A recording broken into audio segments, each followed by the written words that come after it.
I've been in this sports world for 17 years, a little of everything, sponsorships, ticket sales. I currently game operations.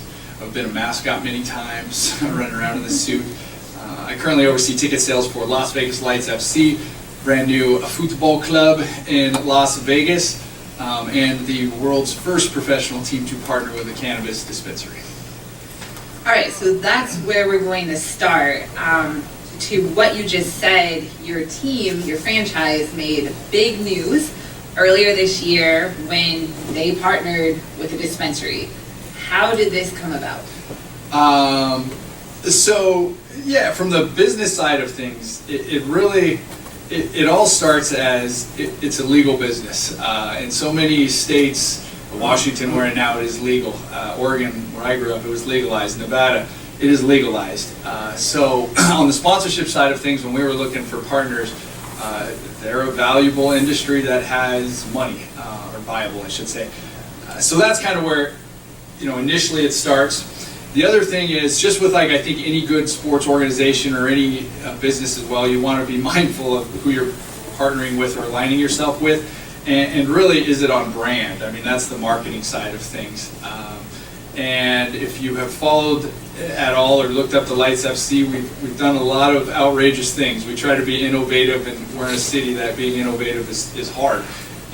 So for us, something like this was on brand.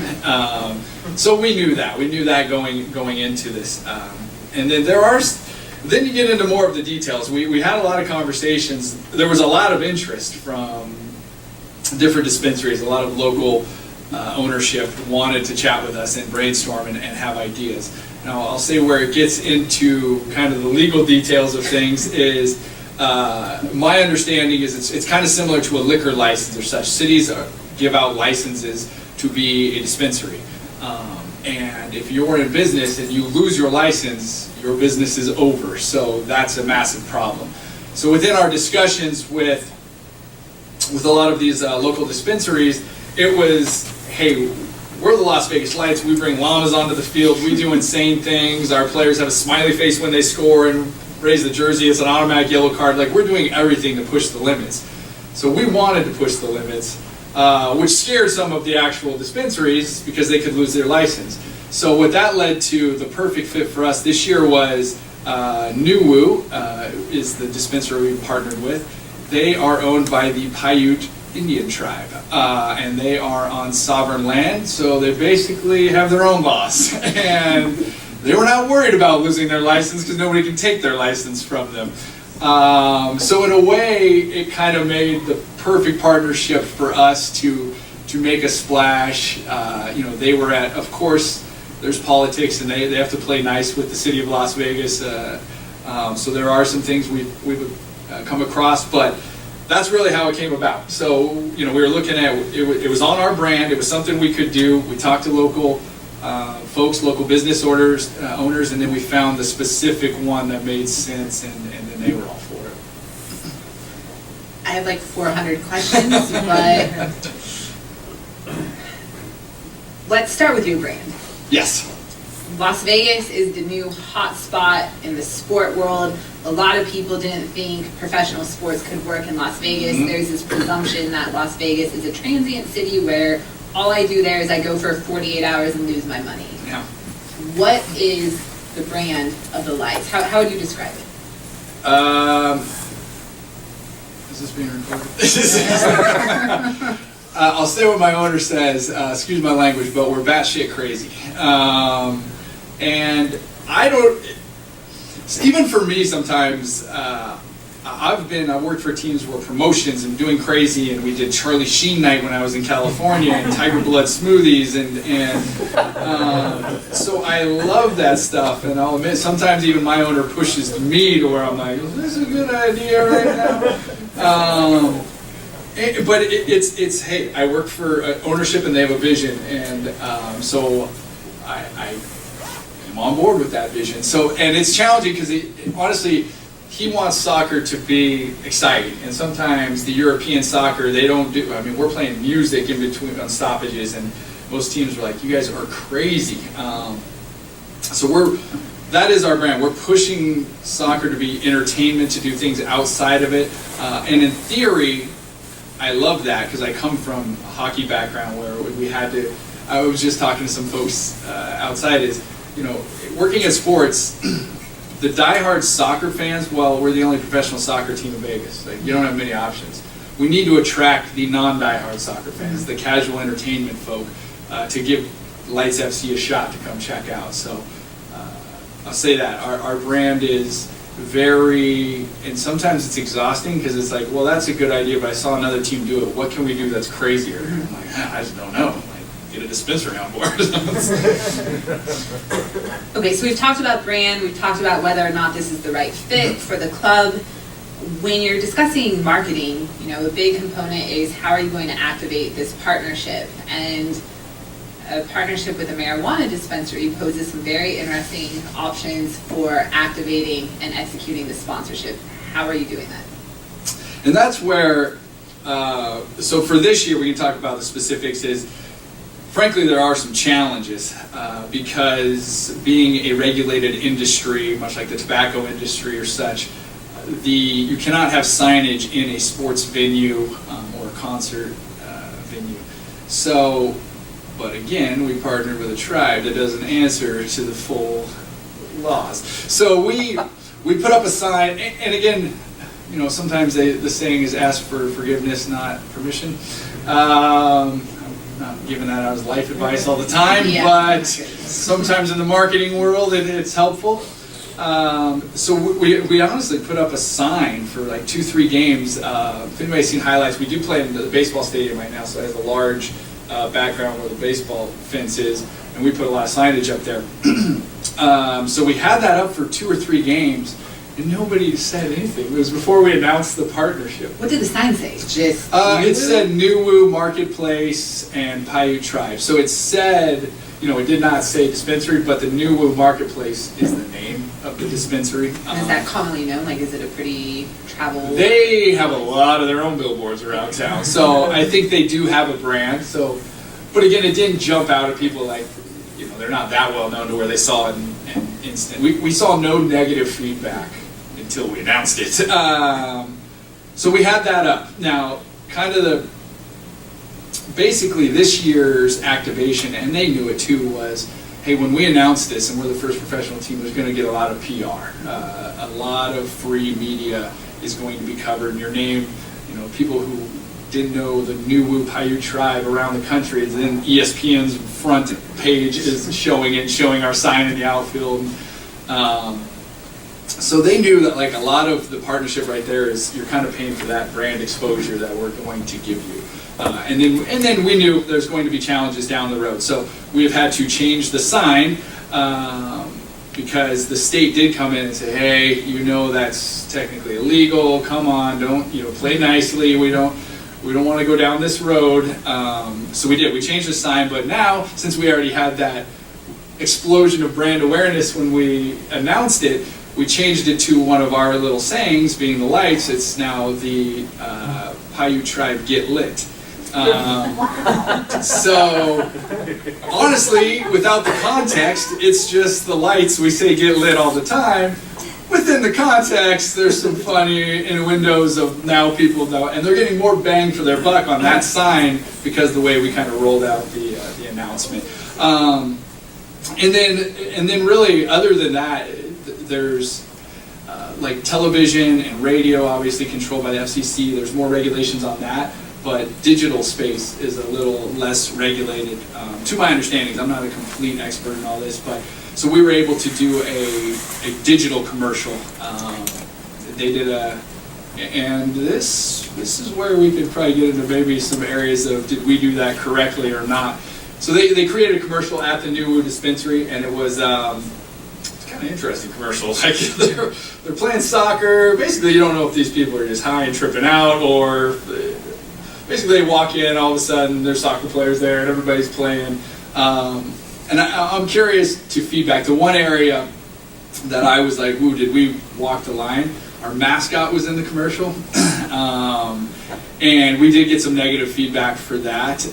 And, you know, hey, perception is reality. I think the guy yesterday was saying you're never going to please everybody. but I could understand where maybe that wasn't the wisest choice of putting our mascot in the commercial because it is seen as more of an adult product. So we were able to do some digital commercials. We now have the sign that's carries its own innuendo. But yeah, there's no sampling after the game. We honestly don't do a lot of like, they don't have a booth at the game because we are trying to be sensitive of, hey, this is a partnership, but we're mindful of, it's like a beer partnership. You can't be handing out stuff to kids or anything like that. So it's like a beer partnership, but it's not like a beer partnership because when alcohol sponsorships were signed, alcohol was legal in all 50 United States thanks to a constitutional amendment. And that's where towing the line with marijuana becomes a lot more interesting because it's still not federally legal. I watch a lot of Ozark. Anyone else familiar with Ozark?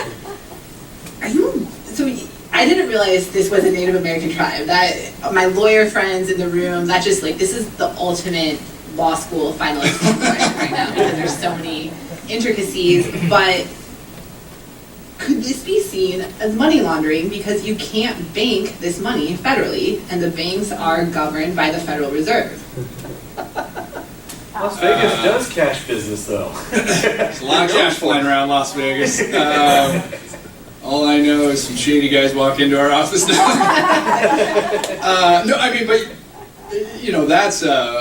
It's a broad question for that industry as a whole, I think. I've watched some documentaries on security and that such. But, yes, the challenges of, other than our other sponsors who send in a check, sometimes the tribe walks in with bags full of money and pays for their sponsorship. So that is unique. I don't know about cartels and all that, or where. Honestly, I think the fact that it probably gives more credibility to.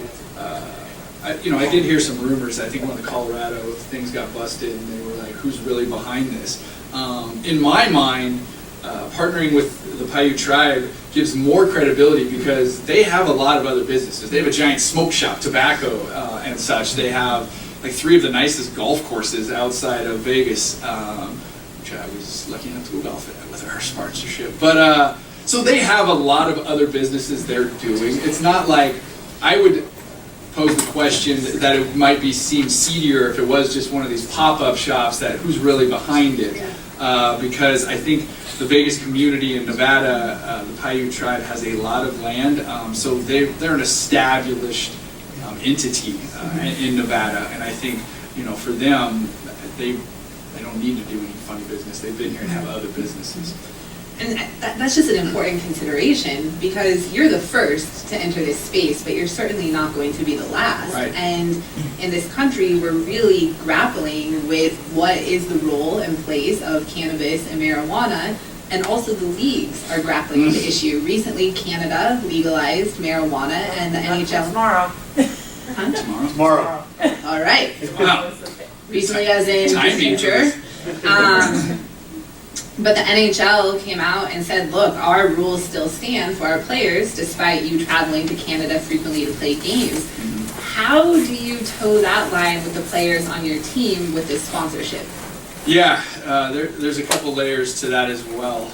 Definitely the players, but the league. I will say the league was not happy. And this is probably the coincidence when things rain they pour sometimes. So the picture that ESPN used on the front page had a USL sign on the field that happened to be right in front of the new sign. And for that game, that sign was actually put in the wrong spot. So it should not have even been there. But then of course, we're getting phone calls from the league office like, what is going on? We see our brand on ESPN.com in front of this announcement. So those are all things to take into consideration, I think. Again, was it on our brand, and we're trying to establish ourselves in Las Vegas, and that's where I think we would push back a little bit to the league and say, we're not Tulsa, Oklahoma. We have to do some things for our market and run our business. The next step of that is with the players. Yeah, there was a lot of questions or feedback, and humans will be humans, you know. We got some emails saying like, this is unbelievable, you're condoning it your players, and in no way are we condoning it for players. And frankly, in no way are we taking a stance. Really, I mean, I guess it could be perceived as that, but we're not taking a giant stance one way or the other. And How can you say that though, when this is your stadium, this is your team, your mascot isn't an advertisement? How can you say that you're not partnering? We don't call them sponsorships, Yeah. we call them partnerships. So I guess I should say it's you're right that we're towing the line for sure. I guess it's fair to say we are taking a stance that this is a legal business, was voted on by Nevada, voted on by the people who live in our community. So yes, in that way, we definitely took that stance. Like it's going to be a business. Now that said, I don't want to misquote my boss, but I know in some articles he came out of, well, let's just take a step back and think about this is, you know, players could go home and drink themselves into oblivion every single night. Frankly, we're not testing them the morning of practice, but they're professional athletes. Like, they should know how to take care of their bodies. They train. They do a lot of different things that just what it takes to be a professional athlete. And I think that's a larger picture when it comes to cannabis and the whole idea of what is good for professional athletes. But we really didn't want to get into that. I think we kind of viewed it as that, is look, we're not saying our players are going home and doing this, and there's no like trade involved for our players. We just view it as a legal business that we can partner with, and they're not breaking any laws. I mean, the USL can drug test, the USL can test and do all that, and we will completely comply with all of that. So really, we got those questions, but we view it as almost a non-point because we would view it as any other substance they could go home and take. America's changing. Just 3 months ago, sport gambling was illegal in all but 4 states. A lot of people thought the day would never come where the Supreme Court overturns a law called PASPA. So do you think that you as a team are ahead of the curve, and where do you see this shifting in the future? Yeah, and I think that, honestly, that was, as much as we knew it would get a splash, get some PR, we also challenge ourselves to be innovative and the first. And sometimes you have to take some risks. Like, if you put yourself out there or starting a new business or being the first at something, not every idea is going to pan out.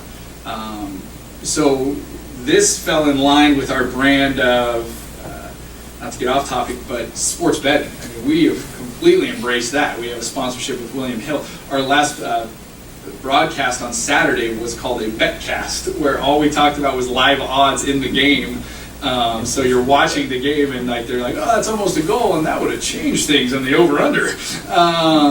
So much like, you know, the partnerships with the dispensary and betting on sports, we are challenging ourselves as an office to be innovators, and that kind of goes into, you know, I've had to ask myself these questions, like, as a business person, where is the cannabis industry going? And is it going to become the new norm?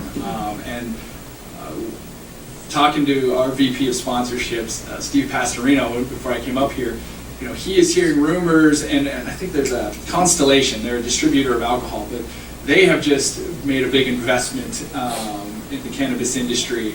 And there's rumors of like Johnson & Johnson getting involved. So when those things start to happen, it's interesting how, well, all of a sudden it used to be like, oh, who's really investing in this? And now it's like, oh, the kids that make baby shampoo might now be backing this industry. And there's so many other, you know, that was one of the things we did highlight or talk about a little bit when this was going on.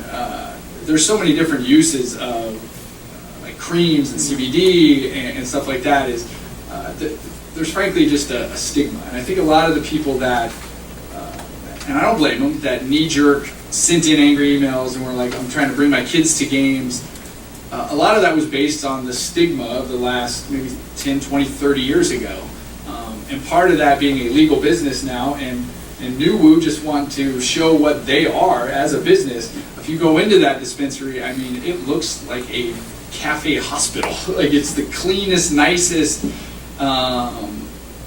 area. It's very interesting. So I think, even for myself, there was a little of that stigma of like, oh, who's walking in there?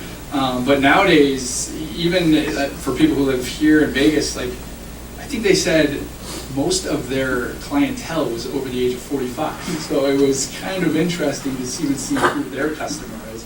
So to me, those are all signs of where the future may be leading, and is this going to be more accepted? Are there plans for your partnership to activate around educating consumers about the other uses of marijuana? To your point, cannabis oils and creams. Is that part of the plan? As of right now, we haven't had those discussions. And I don't think it's a big focus for us because, hey, if a sponsor comes and has an idea of how they think they need to promote their business, we will obviously consider that and talk about that. But personally, I think we do want to not get too close to towing the line of like, are we getting into the advocation business, or are we, just promoting a sponsor with commercials? So there are some unique activations we're trying to brainstorm and come up with because of the challenges. And I think next year, like we talked about, the announcement getting picked up on ESPN, that was a lot of bang for the buck. But we can't duplicate that because we already did that one time. So next year we are talking about some challenges of, one of the things is also geographically the dispensary is real close to where we play downtown. And that's probably something I missed. We've also been a big proponent of downtown Vegas. Zappos is our presenting sponsor on the front of our shirts. If anybody's familiar with Zappos, Tony Shea, is the CEO. A very proponent of like downtown Vegas and make it a community and people live in Vegas. So that was another thing that really we fell into the brand and what we are is downtown. So that said, we talked about you could park there for free and do shuttles to the game. Those are ways to kind of activate, get foot traffic, get people more familiar near them. We talked about maybe just promoting their address and not what it is. So there's some fun things moving forward that we can brainstorm with, try to keep on brand where we're being kind of cheeky and having fun with it. But we also know moving forward we have to deliver ROI to our partner. Yeah. You spoke earlier about the state coming in and giving you a hard time about the sign. How is your stadium financed? Well, the city owns it now. Does that cause problems with this partnership where you have government financing of your stadium, and within that stadium you're activating something? Yeah, probably. That's a good question. No, I think these are all these in business. There's a lot of moving pieces, and frankly, the mayor of Las Vegas, Marilyn Goodman, she is a Vegas mayor. Has been super supportive of the Las Vegas Lights, and again, supportive of downtown, because there's also some interesting things about Vegas and what's taxable and what's not, and where the Raiders are playing. And, so that works, frankly, a little bit to our favor because we are downtown. We're trying to generate tax revenue for the city, revitalize downtown. But yes, were there probably some eye-opening things for the city of Las Vegas, and but at the same time, it goes back to our brand, and we knew it was on brand. So, and the mayor probably knew it was on brand, and that, okay, we got the splash, we'll change the sign. We will definitely comply. We're all on the same team. I think they understood probably why we pushed the limits. And to go back to Vegas, but sometimes we benefit by being in Vegas because we can push the limits and then get in line. Has anybody been to a game? Okay. On down. What's the demographic of fans at the games? Actually, the demographic has been largely Hispanic. It was a focus for us, just soccer, South American Hispanic market. So we put a lot of emphasis in Spanish flyers, and all, pretty much any material we put out there.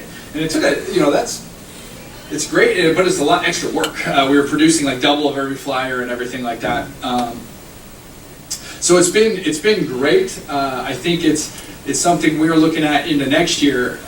Kind of what I was saying earlier is if it's the soccer fans or the Latin community that grew up watching soccer, they might have been coming anyway. So we've probably under-indexed a little bit in the suburbs and getting the community to come out. And then those are some of our challenges, and it goes back to downtown Vegas is not for the suburbs of Vegas, it's not viewed as the nicest part of Vegas. So that's part of our challenges moving forward, and even analyzing some of these partnerships and how we're coming off to the masses as well. What advice would you have? Oh, we have a question. Yeah, quick question. How does those demographics reflect to the actual demographics of the resident population of Las Vegas itself? Is that on par for the population? Yeah, that's a great question, actually. I'm going to repeat the question because I heard you can't hear the questions on the video. Oh. So the question is, how do the demographics you just spoke of relate to the broader Las Vegas demographic in general? When I was looking at it, and I honestly don't know the specific number, so I don't want to speak out of key. I think we've probably over-indexed on the Latin demographics, which for us was kind of a goal at first, but now it's been like, are we under-indexing on a lot of people that are living outside? And now for the vicinity and geographics of downtown Vegas, it is more Latin community that live around the stadium. So that kind of makes sense. I think we are having a little more difficult time. If anybody's familiar with Vegas, Henderson and Summerlin are the suburbs, communities there, like the nicer, newer communities. And when we are seeing, like, we're not drawn as well out of there as we would like. What advice would you have for anybody in this room who wants to pursue a similar partnership for their team or organization? Well, I think I hate to keep going back to this, but analyze your brand and at least even say to yourself, is this makes sense for the direction of our brand, and why are we doing this? Even in marketing, anything. You need to ask yourself, why are you taking out that billboard? Why are you doing that commercial? At the end of the day, you need to sell tickets. You need to generate income for any business. We need revenues. So for us, a lot of the outside the box, the craziness was, we know we need to make a splash, and we just want people to give us a shot.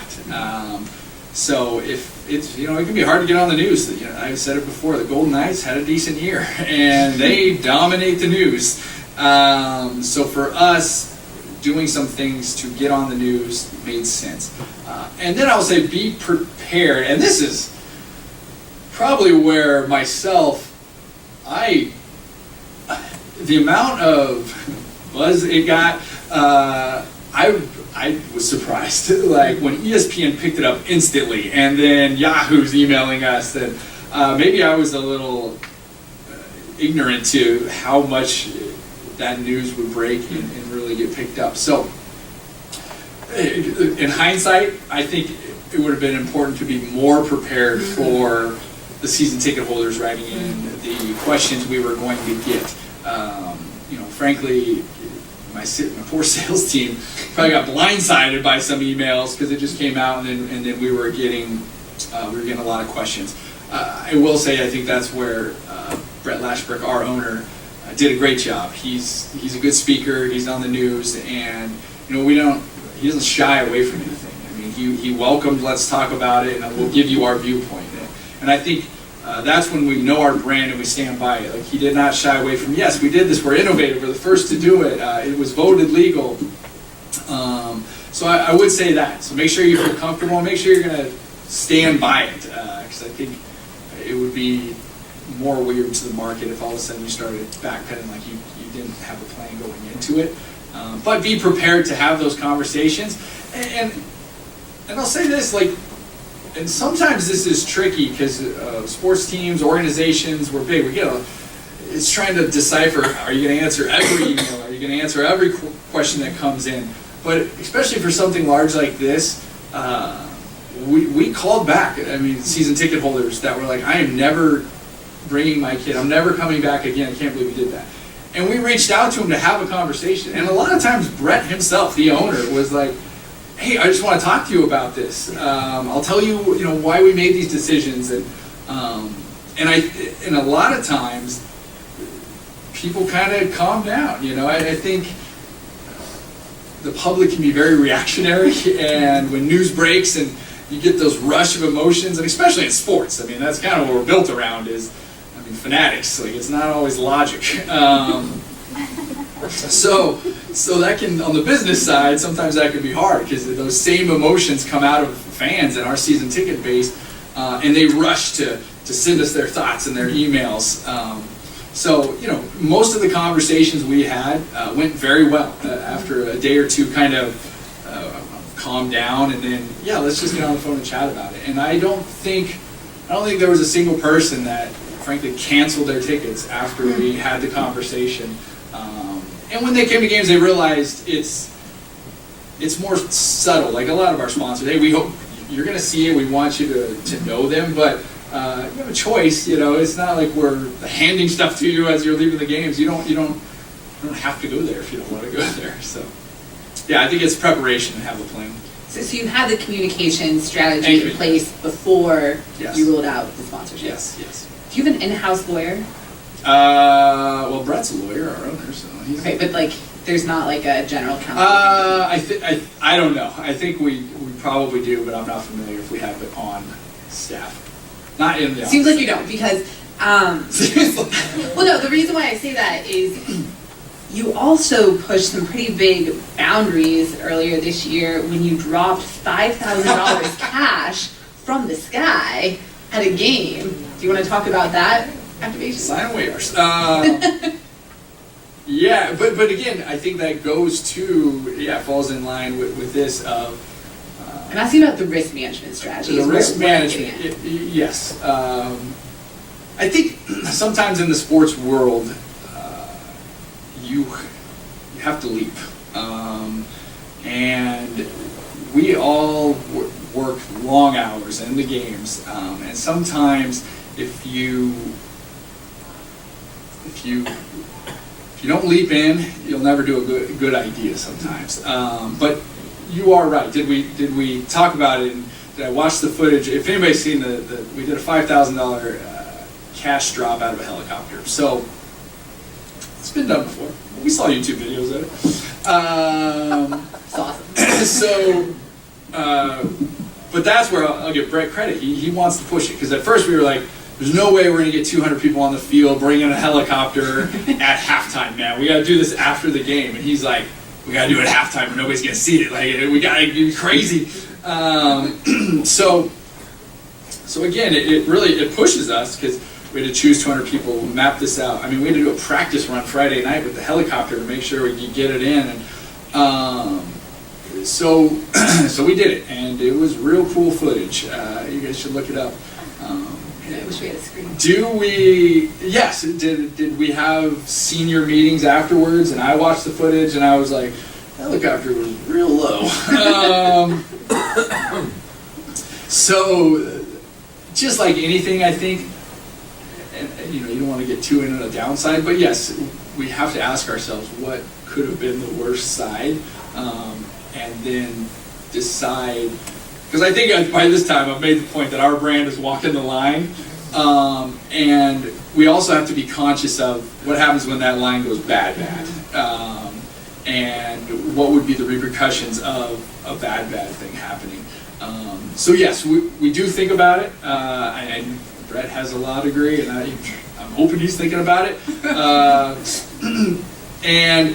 But those are the challenges, right? That's challenges with marketing, with anything. Like, I mean, if you try to make something go viral, it doesn't go viral. Like sometimes these things just, hey, let's have a funny idea. We think it's hilarious, and let's see what happens and plan for hopefully not going across those worst case scenarios. I want to open up to questions. So we thought about workarounds from partnerships, because I think that aligns both companies. But say you do a theme night for a soccer match. Say the Sounders are doing a theme night, where Yep. it's not as open to, I think, partnering with the cannabis. Yep. You think it's gonna be similar issues with the public seeing that, so you're not saying, we're with so-and-so dispensary, but you can get a discount on a ticket from them and also a discount at their dispensary as well. Yeah, I think we haven't specifically crossed that path yet. I think honestly this year it was kind of easy. So it was like, let's just do this big splash. And I actually was just having those conversations with Pastorino, our VP of partnerships, of like, next year it's going to be, we got to come up with some good ideas here and challenges. In my mind right now, yeah, if we did too much of a theme night, that might almost promote it more than the sign and, hey, they can do a commercial with our jerseys on. I think sometimes, and that's where I've really embraced putting ourselves in the customer's shoes, and perception is reality. So, even if we were like, oh, it's just a bunch of tints and they're doing, compared to this, and this is where I think the stigma takes over. So I'm curious to feedback. Like, a lot of teams were doing a lot of like craft beer nights, and so you can buy the ticket, a little more value to the ticket, add some costs, have a bunch of local breweries, do a little tastings before the game, and then go to the game. So you specifically be buying a ticket for that, and it probably could be even away from the general public. But I honestly think the stigma right now, even now, is it's becoming more accepted. But if we did a dispensary night and you had to buy an added value ticket and to go, I think that would get more negative backlash than even our partnership at this point. Right? And I'm curious because I heard the Colorado Rapids were, the MLS team, were planning an industry night, and then they canceled it and kind of walked away. So, yeah. Chris. You mentioned kind of the fan backlash and stuff. Have you guys looked at the data from your renewal rates on season tickets, like to see if there was a correlation between, I'm never coming back to actually never coming back? Specific data, no, but kind of just the feel of the sales team, and I'm very much always, hey, what they say? Like, do they say no? Why'd they say no? And we've actually just started a document of trying to log every single reason, so I can have a one-pager and just see if something's popping up more than one, if it becomes a trend, so to speak. But I will say, my perception right now is, after that fanatic reaction of the first couple days, nobody has talked about it. And I think a lot of times that can be the case with a lot of things. We had a crazy coach this year, and people were, we knew, again, it was on brand. You were either going to love him or hate him. And you got kicked out of a game, jumped in the stands, started smoking cigarettes, and with the supporters. So some of it, I'm like, this guy's like partying with the supporters. He just got kicked out of the game. But then we weren't winning, so it became very polarizing. And he actually quit. Like, he's such an emotional guy. He was like, at his press conference after one of our games, he was like, I can't do this anymore. I'm not coming back. I don't want to do this anymore. And in the office, like, we were reading that in the paper, and I'm like, is our coach coming back? Like, so he quit that Monday, and we had a season ticket membership event that Tuesday night. So we were kind of nervous, like, oh great, our first big season ticket holder party, how's it gonna go? And I sat at the renewal table, and like, nobody talked about it. Like, it was so weird. But there was a sense of kind of hope, because we weren't doing well, and sometimes you just need a change. And so I think that provided kind of, hope. What's the next step for our team? But yeah, specifically, it hasn't been talked about a lot ever since that first week. How many years did you sign the deal for? I don't want to speak out of turn, but my understanding is a single year deal. So we got to negotiate and go back into next year. From a marketing standpoint, what's the messaging to families behind this partnership, and what have you guys put out there to kind of emphasize the fact that this is an adult product, Yes, but yet still keep your matches family friendly? 100%. So I think it was that stance of kind of the three prongs. Like it's a legal business, it is an adult product, and we are just viewing it as, I get it, it's definitely different than the beer sponsorships right now, but in a similar way of an adult product and adult product. And we don't do, we're mindful of, we don't do a lot of activations at the games or around our general fan base. It was, again, it was get the PR from it and giving them the right to do some digital advertising using our brand. But again, it was to their customers. So we're not trying to push it down our general fans' faces. But it's just a partnership. So I guess it's just that. We're mindful of that, and we're being very family friendly. But we also had a choice of are we going to partner or not? We are going to partner, but we're still going to be very conscious in the family friendly side. Did you get pushback from other partners? We have not actually, and that's a great question because you'll hear sponsors starting to drop out if you push the line so much. And again, I'll give our sponsorship team a lot of credit, and this was one nice thing about coming into a new project. Brett always said, we had a blank sheet of paper. We're starting with a blank sheet of paper. And it was true. And for somebody who's been in the sports industry for 17, 18 years now, that is what was exciting. And I give Brett a lot of credit because he wanted to bring in some people who'd been in the industry a long time. So our VP of Corporate Partnerships he was the first general manager of the Chicago Fire when they were an MLS team. So we brought in people that had been doing this for a long time. And we can be very mindful about who will be our partner and who, we will paint the vision to them. So some younger, if we just had a VP of corporate sales who was just selling 4 years ago, might just go, I'm just gonna chase money right now, And we've walked away from deals that were substantial money involved, but we didn't think it was gonna line up. And maybe we were like, well, we know when we push the line, they're gonna be like, what are you guys doing? So I think that helped to kind of have an executive team formed with this vision of being innovative and rocking the boat a little bit. So that has never been a secret to any of our partners that we're bringing on board. They have a big deck of this is the vision we see, and we're in Vegas, and we're going to embrace Vegas, and we're downtown Vegas. So great question, but I think that's what helped us is having that plan and not surprising anybody when we do crazy things. Any other questions? We got time left? Does anybody have any funny ideas of how they might activate going into this? I want to see a series of ads in the stadium that's just like the old Apple Think Different ads. It's just a black background. There's an apple and has a little bit of smoke coming out of it that says New Woo. And then another one the next week that is like a crushed Coke can with a little bit of smoke coming out of it. It just says New Woo. It says nothing else. It doesn't show the product or anything. Well, we want to move to say their Vegas. name. Might have a job for you. So I think as the industry evolves and it becomes more, part of our everyday lives and culture, I think, you remove some of that stigma. Yeah. It's a dirty hippie product, the old school mentality of what cannabis is and what it can be and the medical benefits behind it, because we know that's 100% true.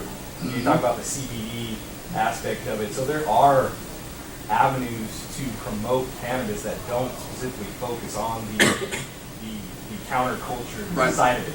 And I think to tie into that, it's a professional. It is a legit. We know this business, right? And there's many people who are partake in cannabis in its many different forms. So I think you can present it as a, hey, this is a legit, and not just so much of, hey, I'm gonna take some bong rips at a soccer game. So there can be. I think it was eye-opening when they said their clientele right now was 40 and above. Again, because the stigma is like, oh, college kids just driving down to the dispensary. So in a way, if we can be a tool of just hey, all businesses need to advertise and show what they're doing. Like we talked about it yesterday of like a lot of times Russell Wilson going to the Children's Hospital every Tuesday doesn't get promoted. Like, but the Seahawks want to promote that. So I think when it comes to, I'm not tired. Yeah, I have a great question. But what I'm saying is like to give the fair shot to the dispensaries. They're doing a lot of good things, and they want to educate the public. And it's about that. education piece, and you're seeing leagues embrace that as well. I mean, you look at the NFL substance abuse policy that they have. We know these are archaic laws that are eventually going to be turned over. They're going to allow their players to medicate and be able to still perform at a high level. Like you mentioned, these are professional athletes. These guys know how to take care of their bodies, and they're not going to do things to a certain extent. Look at the NBA. The NBA is fully, embraced, right? I mean, they don't go around and enforce these things. Right. They let their players be who they are and represent themselves, and it's a direct reflection of their fan base and who their target is. So let's talk about the NBA. A couple years ago, Lamar Odom went into Las Vegas, went into a brothel, which is legal in Vegas, utilized cocaine, engaged with some ladies inside the brothel. Would you sign a partnership with a brothel? Earlier you said it's a viable industry with money, and that's part of what drove this partnership. What's the limit?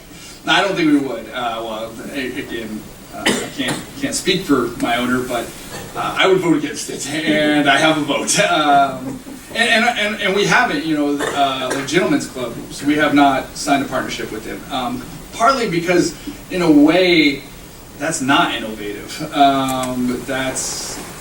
It's been done, and again, we want to be family friendly, but that can be tricky in sports. There's so many demographics that you're trying to play to, but that's also the fun of sports. Is some people are just I'm Apple, but in sports you can appeal to just different economic and different cultures, and that's what makes it great. But it can also make it challenging of balancing that because not everybody's message resonates with each other. So, but one thing that we probably didn't touch on much was we got a ton of positive feedback as well. I mean, on social media, plenty of people coming out and were like, "This is cool. This is innovative. Like this, you guys aren't shying away. You're highlighting some of the good things that." And I think, again, I didn't quiz them all, like if they partake or not, but there was plenty of people, and every now and then I'm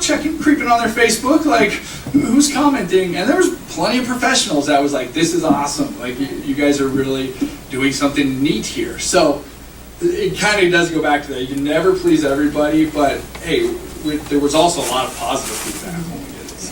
I just think that's a good question, playing devil's advocate, just to show, because you've been talking for the last hour, innovative, rock the boat. But there is a line. But there is a line. Yeah, 100%.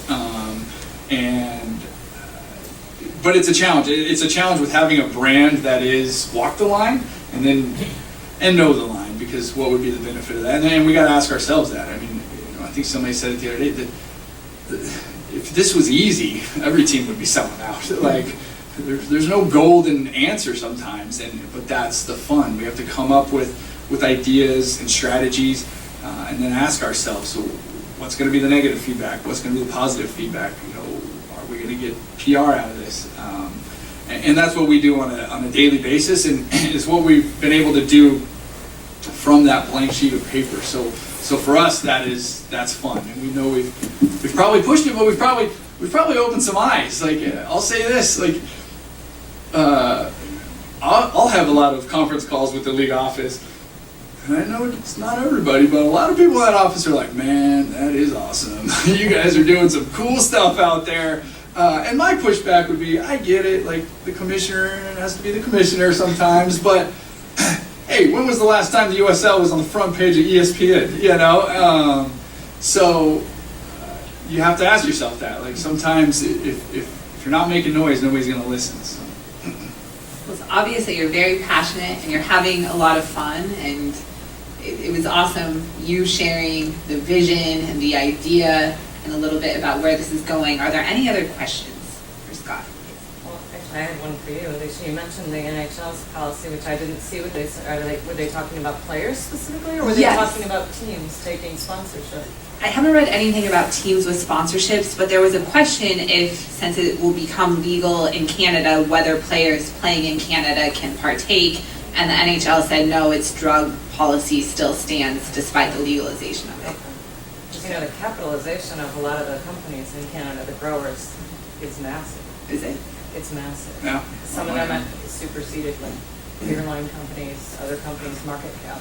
I think that's where We're living in an money internet- talks. Exactly, that's a hard partnership to look Yeah. away from, and those aren't the dispensaries, they're the growers, they're the companies that like Constellation is investing in, and, I don't think it's Yeah, just Joe. money talks though. I think, and that was the point with my question about the brothel. Like the brothels Right, have a that's lot of mine money too, right? they can drop your way. I think the world's changing.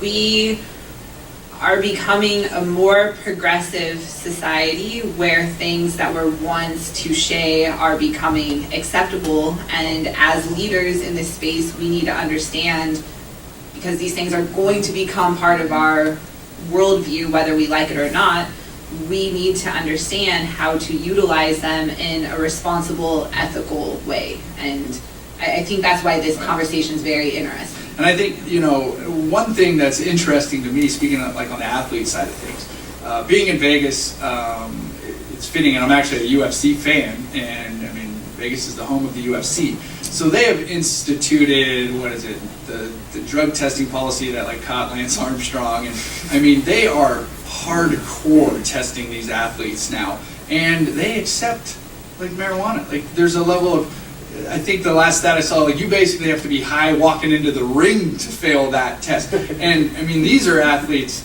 at the highest level of competition. And again, being in Vegas, like the UFC center they have for training is just unbelievable what they're doing.